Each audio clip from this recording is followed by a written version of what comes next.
God is so magnificent, so wonderful, so amazing. He created everything that we call the universe today by simply uttering the words. And it was done as he said. You know, understanding who God is can be really difficult at times, especially when we're approaching it with our own human understanding. When we do this, what we're actually doing is limiting God. And yet, this same God, this God who is above space, time, and matter, this God who created the existence of the world in a word, this same God is the God that loves you. This is the God that wants a relationship with you. Then God said, "Let us make human beings in our image, in our likeness, so that they may have dominion." God created you for a deep and intimate relationship with Him. Why? Because He loves you. Look, maybe you've never heard this, or you've heard it 1,000 times before.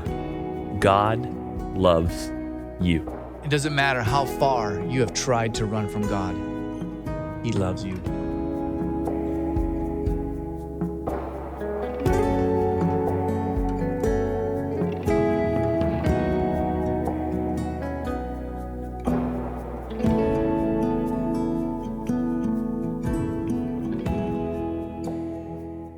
Wow. Well, good morning, KCA. Isn't it great to be together today? Woo! It's fantastic. And as you know, we have this year, as in January, we started changing a lot of our presence on the internet and our verbiage. And we've been saying it's all about Him. And it has been our goal and our theme that we've been talking about. And this video that you just watched, you can go to our webpage and you can look at our webpage, and that is on there. And there's a 3-step process of salvation. And I know as we were talking, and Kyle and Matt and Keaton and who else? All my guys. Yeah, there we go. Ethan, and we were just going through all this stuff, and we began to talk about, just the value of our presence on the internet. What does our presence say on the internet? And a lot of times when I sat down, I started going through it, and I was asking myself this questions personally, and it was always all about us. And I was like, that's kind of frustrating to me. It's not about us, it's about Him. And so as you see on our webpage, we kind of changed some things, and we just made it about Him. And if you want to find out stuff about what we do and who we are, you got to actually dig in our webpage to find it, because what it is, it's about Him. Yeah. And today I want to really bring that home to us, and it's about Him in our lives. And I got this bottle up here. Remember, we're still doing, and we're part of the Teenage Pregnancy Center, the Pregnancy Center. These bottles, take these bottles home, fill them full of coin, bring them back on Father's Day. We do this between Mother's Day and Father's Day, and we collect these coins, and we collect thousands of dollars in these bottles, and we give this to the Pregnancy Center. So there's a bunch of bottles still in the back of the auditorium, and we'll keep it supplied all the way through to Father's Day. So take these home, and I'll set that right there and see if I can knock it off today. And if I do, I'll fill one. So I might just kick it off at the end. All right. Lots of fun stuff coming up, and it is exciting, and spring is kind of here. Yesterday, it was supposed to rain, and then the sun came out, and then it got really nice outside, and made me begin to think about all the spring stuff and pollen and stuff to make my nose go crazy. But yes, spring is starting to come, so I'm pretty excited about that. But it reminds me of one of the things that I'm not very good at, and I kind of do every now and then, is golf.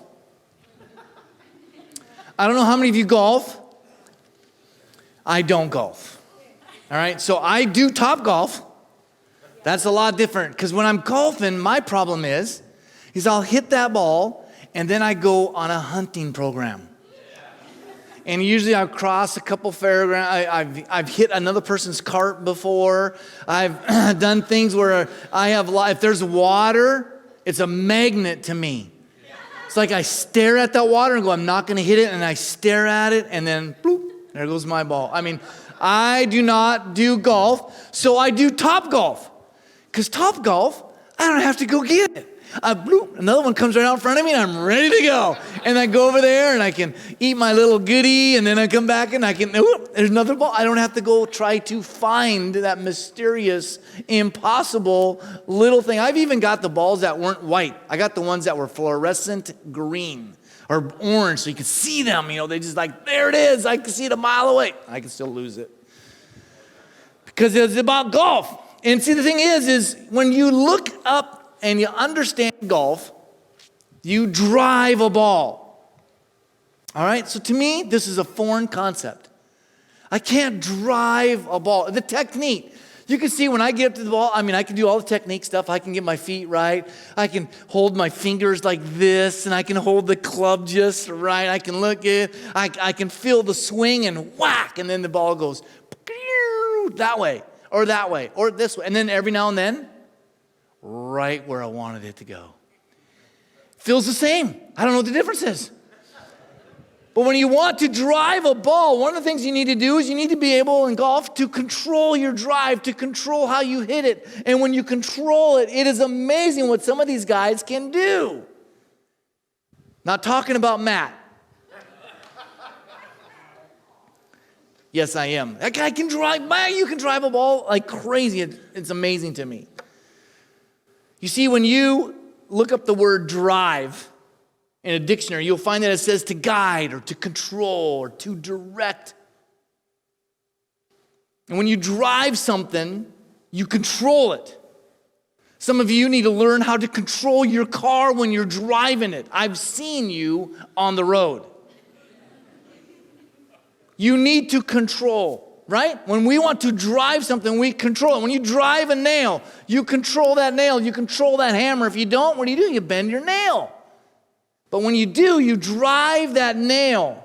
You see, life, every one of us, we're driven by something. Every one of us, we're driven. Every human is driven by something. I'm telling you this, you'll find yourself driven by guilt. A lot of people have found themselves driven by worry, consumed by fear. We have seen this recently. Some people make their life choices off of fear, and it drives them. Fear drives them. And you got to watch out. All of us are driven by something. Many times we're driven through and by anger. A lot of people lose it in anger, insecurities. A lot of people just resentment. Some people are driven by their past, their whole lives. And all they can focus on and they're driven by is something that happened in their past. People are driven sometimes by their parents. Even after their parents have passed away, they're still thinking and driven by their parents. You see, I believe God has designed us, and He has created each and every one of us to become the man of God that He has designed us to be, or a woman of God that He has designed us to be. I believe this. God has designed you to be that person of God that He wants you to be. That's how He designed you. He designed you. God designed you, and it is from the beginning of time, God has designed each and every one of us to be that man of God or to be that woman of God. This is His plan for you in His life. The Bible teaches us very clear that God has never made anything without a purpose. God has never made anyone, anything without a purpose. Even those pesky thorns. God has made everything with a purpose. Look at this. Proverbs chapter 16, verse 4. The Lord works out everything to its proper end. I love another version that says, the Lord has made everything for His own purpose. Everything. Everything. The Lord has made everything for His purpose. There's nothing that you see that God did not create. There is nothing that you can find that you can look at and hold at this and God would say, oh, I didn't have a purpose for that. There's nothing. everything has a purpose. Every one of us has a purpose. Every one of us, God has a plan for us. Every one of us. This table seems way back too far. I'm bringing it forward. You see, the deal is, when we understand that God has made us, and we understand that God has made a purpose for us, when we place that into our lives, it makes a difference in who we are as a person and as a child of God. You see, regardless of our circumstances, we must understand that we are designed by God. Your mom and dad might have said, oops, you were a mistake. Well, I'm telling you this. God says you are not a mistake. You are not a mistake. We must know that God has a plan. And if you are breathing, if you are living, if you are alive, you must know that you are not a mistake and that God has a purpose for you. If you are sitting here today depressed, if you're sitting here, or if you're online, you're thinking, I have no value in my life, I'm telling you, you are believing a lie from the pit of hell at the root of the foundation of who you are as a person. Because God has made you for a purpose. You are not a mistake. God has a plan for you in your life. You are not an accident. But when we look at this, we see that we will live a life, I think of basically of a couple different levels. One of the levels is a survival level. Survival mode. You just get by in life. Those that live in a survival mode, they're really not living. They're just existing. They put their time in, they punch the clock, and they live for the weekends. They never really have any major goals in their life. They're not driven by anything. They just get by. If you find yourself frequently fantasizing about escaping to Hawaii, maybe you're in this mode. It's a telltale sign. When you are not liking or not enjoying life in your situation, in your scenario, you'll find yourself wanting and dreaming to be somewhere else. But most of us in this level, I would probably put us in this room today, I would probably put us in the level of a success level. We look at where I'd say we're in a mode of success. We just by the very nature of where you live right now. You know, most of us have our problems. The world would love to have our problems. We have a problem of, man, I got to make a mortgage payment, or I got to make my car payment. There are so many people that would love to have your worries about where you are. The most people that find out they're not worried about their mortgage. They're worried about how they're going to eat that day. You see, we have a home, we have possessions, we have prestige, we have pleasures in our life. And I put us in the success mode. I mean, we have a place called Sweet Spot. I was there the other day. It was sweet. I went out for lunch the other day. It was a breakfast lunch. I went out with Dave. We sat down and we had breakfast at this place called Stuffy's. And I was like, this is so much food. And then as we were walking out of Stuffy's, I think for at least 1 minute, I stared at that cinnamon roll. I stared at it. I was like, why am I staring at this thing? It's like, it's just hypnotizing. I mean, it's like 12 inches round. I mean, the thing is, I'm like, that's a cinnamon roll.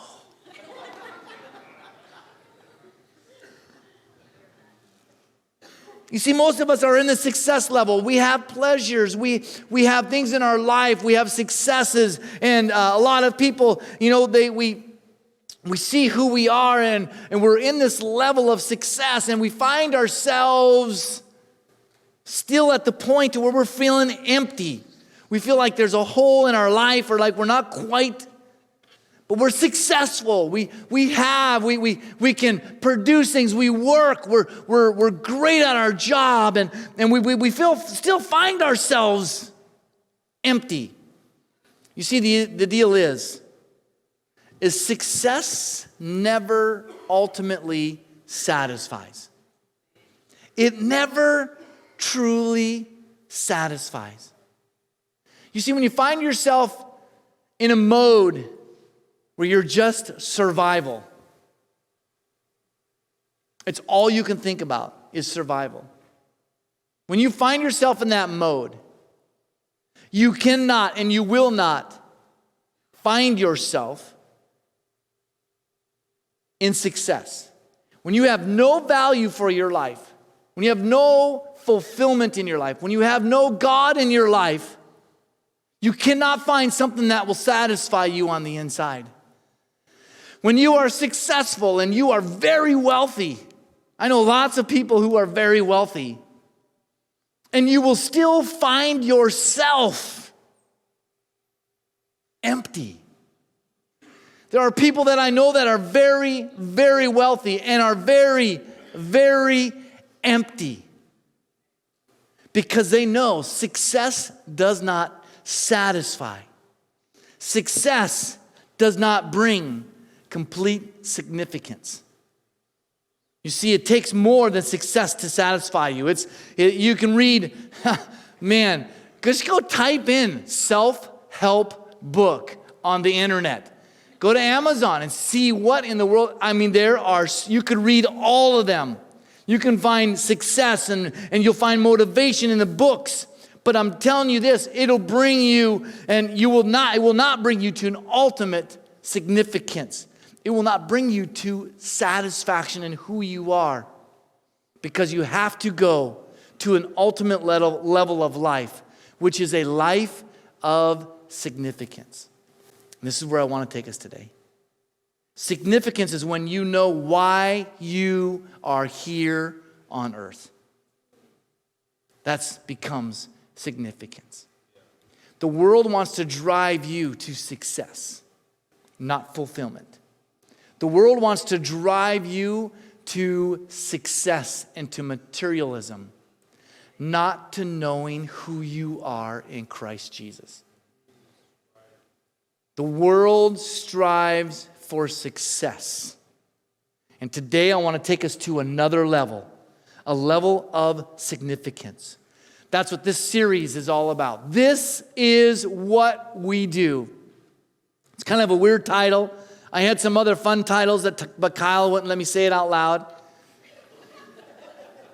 You see, the deal is significance is when you know and you know why you are here on earth. When you have a purpose for your life, when you know your life matters, when you know that there is a meaning behind what you are doing in your life, when you know that, you begin to find significance. People who enjoy significance know what on earth they're here for. Not just to go punch a clock, not just to go make another dollar, not to go just do what my neighbor is doing, do what my friend is doing. No, it is when you walk in significance, you know why you are here on earth. The tragedy is this, is many, many, many people get caught away in their success and they do not find their purpose in their life. Successful people I have walked with and talked with struggle with this.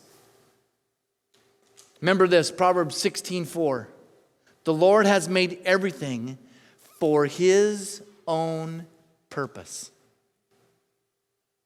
The Lord has made everything for him. The Lord has made everything for him. If your life is focused on materialism, you hate that statement. You want to push back on that statement right now. You want to say, whoa, Pastor Russ, you got your ponies in a row. Slow down. See, if you are stuck on success level, you do not like Proverbs chapter 16.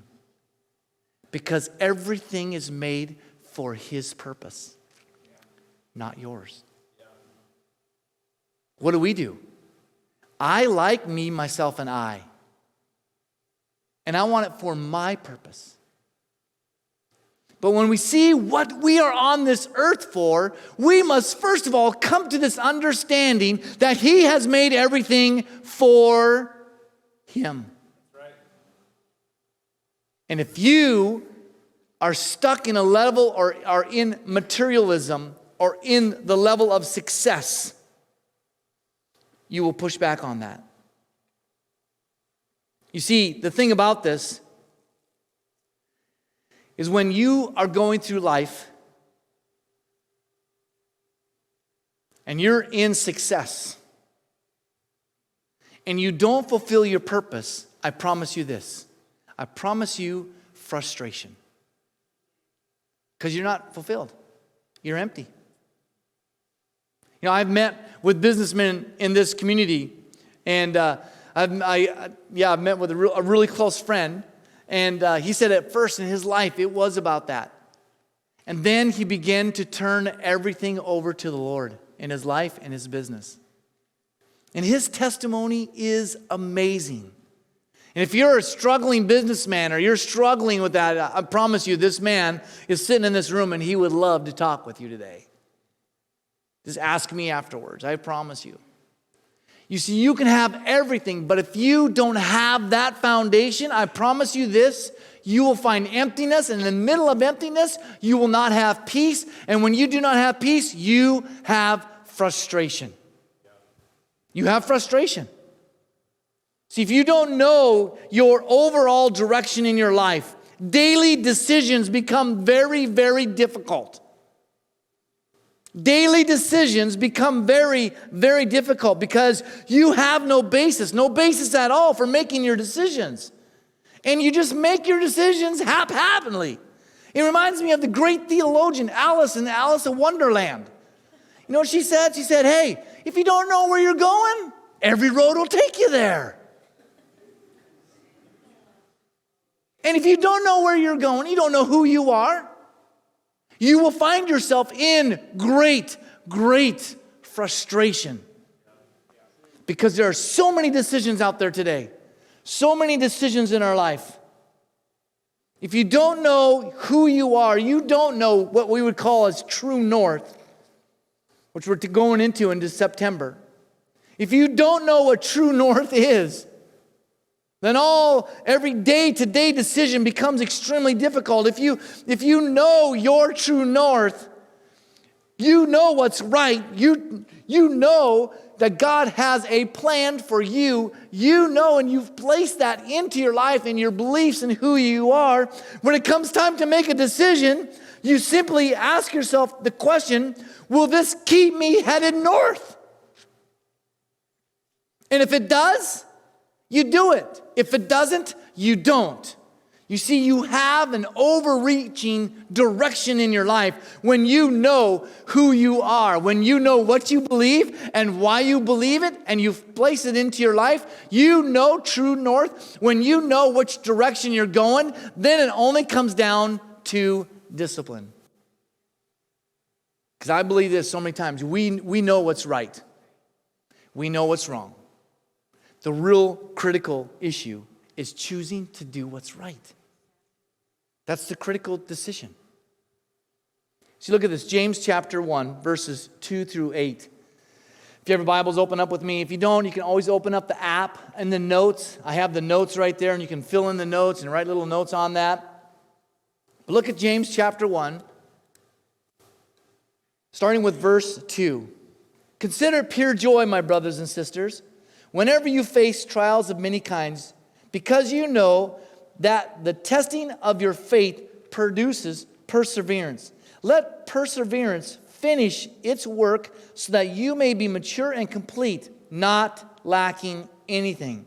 If any of you lack wisdom, you should ask God, who gives generously to all without finding fault, and it will be given to you. But when you ask, you must believe and not doubt. Because the one who doubts is like a wave of the sea, blown and tossed by wind. The person should not expect to receive anything from the Lord. Such a person is a double-minded and unstable person in all they do. A double-minded man can never keep a steady course.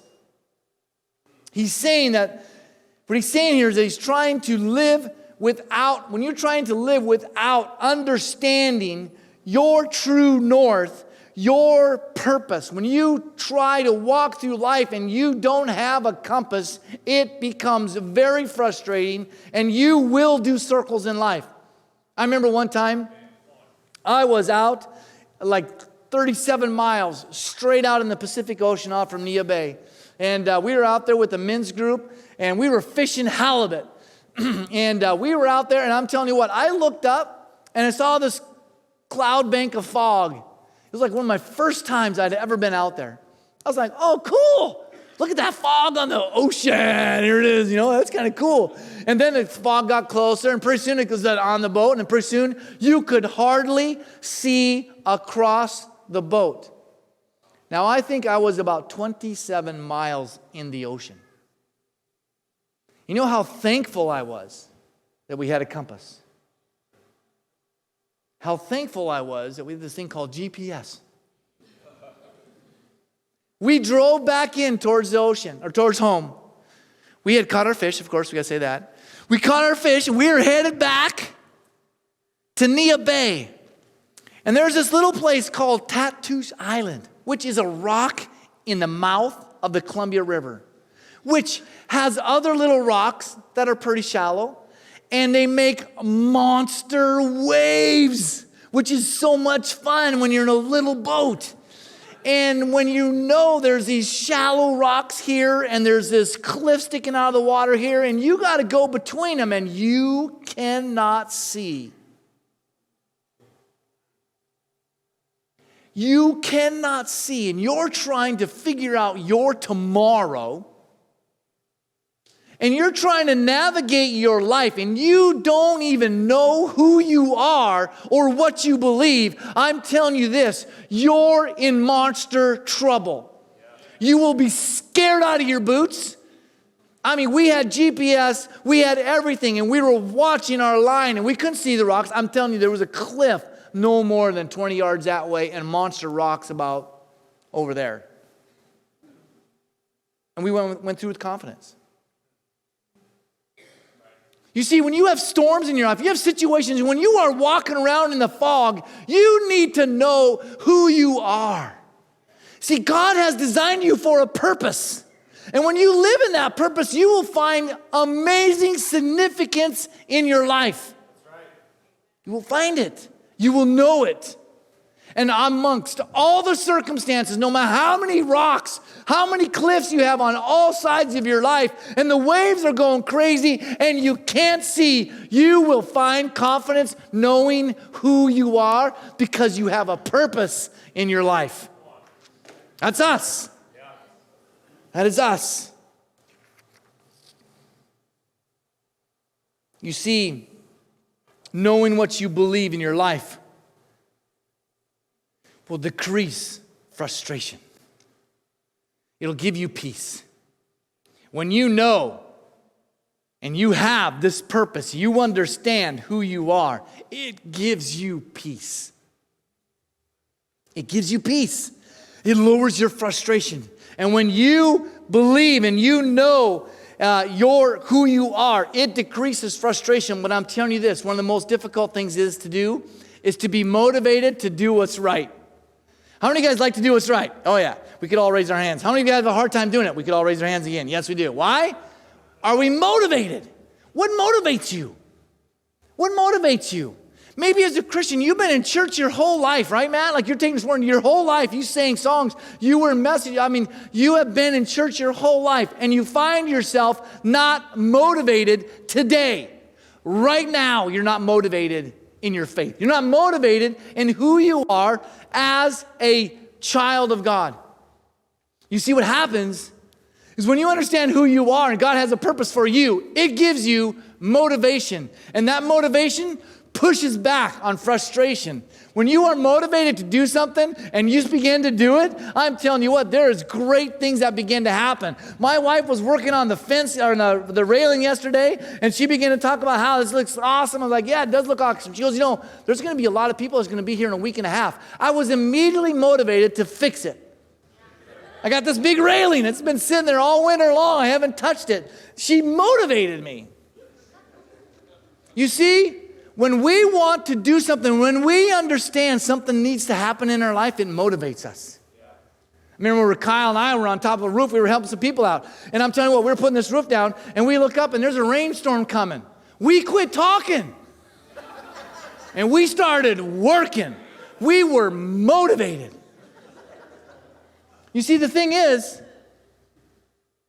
when you understand who you are, it gives you motivation. When I am the light of the world, when I can actually speak truth into this darkness, when I can, because I understand who I am, I get motivated. I can conquer this. Oh, I can conquer this. I got, Pastor Russ, you don't understand how bad my marriage is. I'm telling you this. You don't understand who my God is. Because when you're motivated, it is amazing what happens when you begin to understand who you are. Yeah, you can walk through some difficult times. You can walk through some horrible times. You can walk through a divorce. I'm telling you this, you can walk any path. And as you're on that path, if you know who you are, you can walk through anything, because I believe in redemption. Because that's who my God is. I believe in redemption. Yes, there's going to be consequences. Don't ever forget and mix up forgiveness with consequences, right? You pull over, you speed down the highway, you get pulled over, this guy gives you this nice little piece of paper. He forgives you, but there is a consequence. You see, but when you know who you are, you get motivated. I think a lot of times many of us feel like Job did in the Bible, and he said, my life's a drag. Day after day, I find hopelessness. I'm tired of living. My life makes no sense. And I know there are times that we all go through this. There are times we all think this way. There are times in our lives when we need a touch of the presence of God. You see,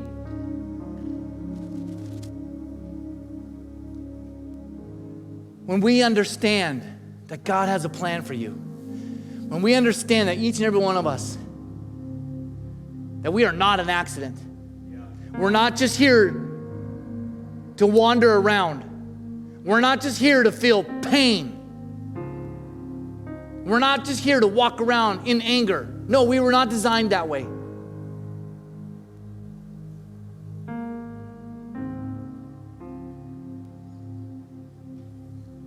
You see, when we know who we are,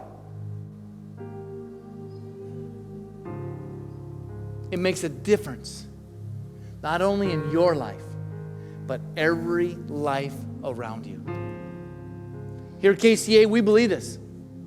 One of the ways that we do it, this Wednesday night starts our Bible studies. We have the Armor of God. The women are doing this book called The Armor of God. They're doing it Wednesday morning, Wednesday night. I think we still have a couple more books in the back if you want to buy a book. We believe in discipleship. Know what you believe and why you believe it. Why? Because you are designed for a purpose. Yeah, that's right. Yeah. Know what you believe. Be motivated. Us guys, we're doing this with Tony Evans, the Kingdom Man. It's on Wednesday nights at 7 o'clock. My music stopped.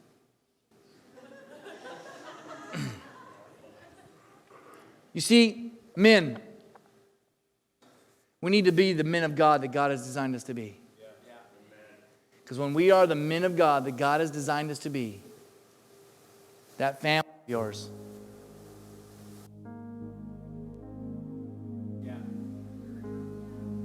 they'll know it. Because of you, Dad. You see, the secret of lasting change in our life, the secret of being motivated to do what's right in our life, to live this life that God has designed us to be. The secret of energy, the secret of motivation, the secret of enthusiasm The secret of how to live your life as a motivator, how to become that man, how to become that woman of God that God has designed you to be. The secret to this.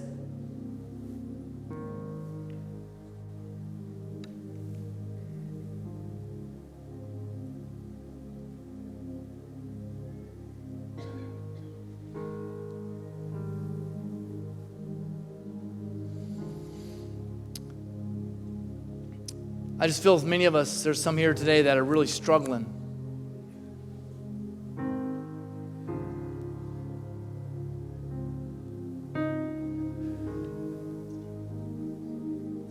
With who you are as a man of God and who you are as a woman of God. You're struggling right now.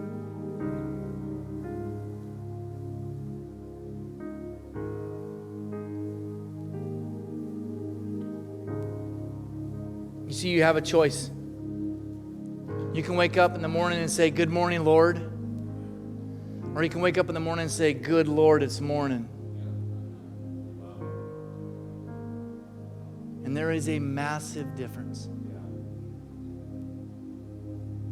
If you're struggling today, being that man of God that God has designed you to be, you have found yourself in routine. You have found yourself in habit. And you find yourself empty. As we go into this next song, I'm just going to challenge you to take a step. Just take a step. Come forward and pray. Just come forward and pray. I am not the answer. The answer is Jesus. It's all about Him. It's all about Him. It's all about Him. I'm telling you, I just feel that right now. We need to respond to that. So I'm going to ask everybody in this place just to stand with me.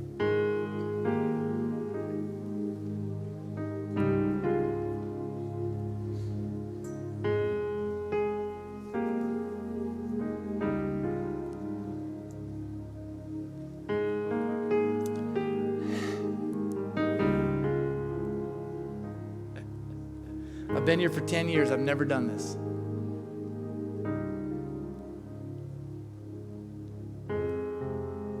I'm going to ask everybody just to step out. I'm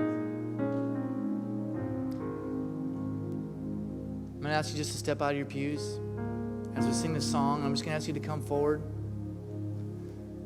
Let me tell you what we're going to do. We're all going to come forward and we're just going to sing a song. And I want you just to cry out to God. Lift your voice. Sing to Him.